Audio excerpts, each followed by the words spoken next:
From NXIVM to Charles Manson, there have been some pretty scary and infamous cults out there. Ever heard the expression drinking the Kool-Aid? It comes from a cult leader who literally convinced his members to drink a beverage laced with poison. Today, we're going to talk about how cults draw people in and the psychology behind why these manipulative tactics work.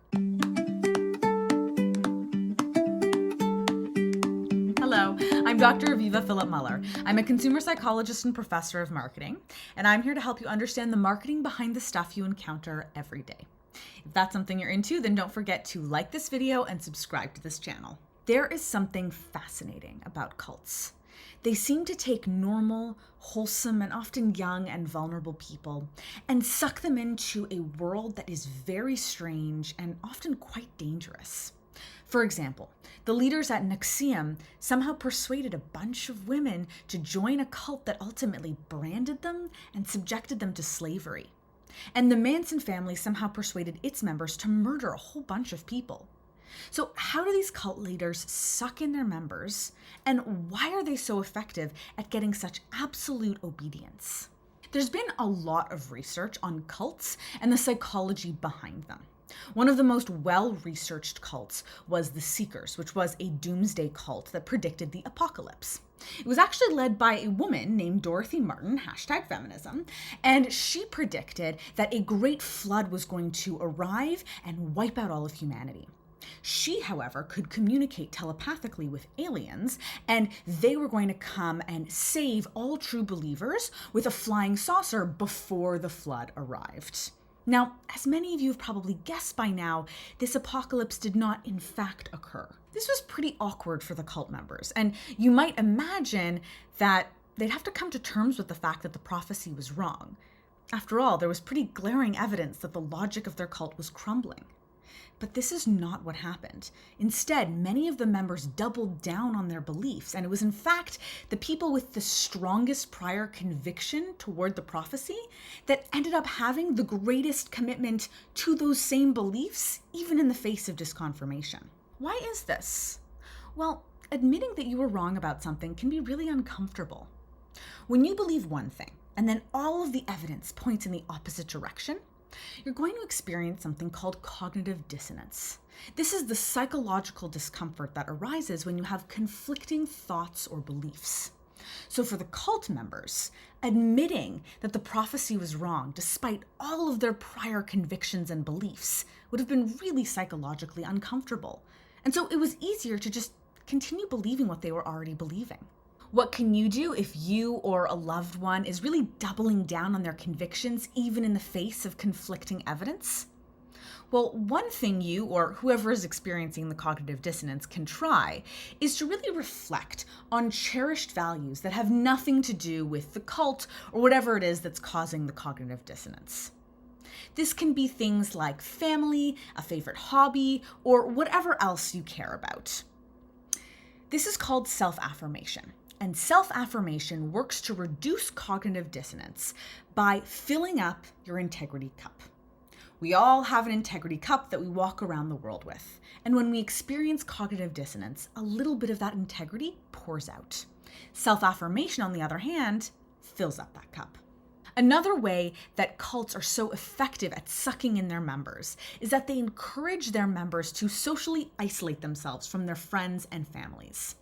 The problem with this is that all people have a need to belong to a group, to a family, to a community. And so if you cut off all ties with your existing communities and groups, then that creates a bit of a vacuum, and it creates the perfect opportunity for the cult to swoop in and fulfill all of those belongingness needs. It's kind of like if you were out in the desert and had nothing to drink, you'd start to get really thirsty. And so if a salesperson came up to you and said, "I don't have any water, but I do have this weird green liquid you could drink," you might actually go for it because you're just so thirsty. And this brings me to the salesperson themselves, or rather the cult leader. Why do people listen to them? Sure, they're a little bit charismatic, but why should that mean that people obey their every order? The reality is that most people do obey authority to a certain extent. And if you're thinking, oh, I never blindly follow authority. I'm a total nonconformist. Well, when was the last time that you entered a construction zone? Most construction sites have pretty authoritative signs outside of them telling people not to enter, and most people do obey that form of authority. Now, yes, there are some differences between not entering a construction zone and giving up all of your worldly possessions to join a cult, but the psychological process at play is somewhat similar. People obey authority figures for a number of reasons, but the largest one is because they tend to be really good at making themselves come off like they know what they're talking about. Cult leaders are very good at making themselves come off like they're knowledgeable and like there's a reason that they're in charge. They don't just ask you to murder someone or drink poisonous Kool-Aid right off the bat. They slowly ramp it up. They might start by asking you to do this one little handshake whenever you greet members, or wear this one scarf at all times. And then they slowly build up the asks until eventually you're fully indoctrinated into the cult and everything that you do is dictated by the cult leader. This is called the foot in the door effect. After you've agreed to do just one little favor for someone, like say check their mail for them when they're gone, you're that much more likely to do a larger favor for them in the future, like say help them move. And once you've agreed to that larger favor, then if they ask you, hey, do you think you'd want to join a cult with me? You're that much more likely to say yes. Okay, so if you suddenly find yourself in a cult and ask yourself, how did I get here? Hopefully this gives you a little bit of insight into that process. But your second question might be, how do I get out of here? And that ultimately comes down to resisting authority, which can be a little bit more challenging than it seems, but here are a couple of tips. Number one, if just one other person resists authority first, it makes it so much easier for others to follow suit. This is because a lot of obedience to authority is about following norms. And so once that norm is broken by one person, it's so much easier for others to also break it as well.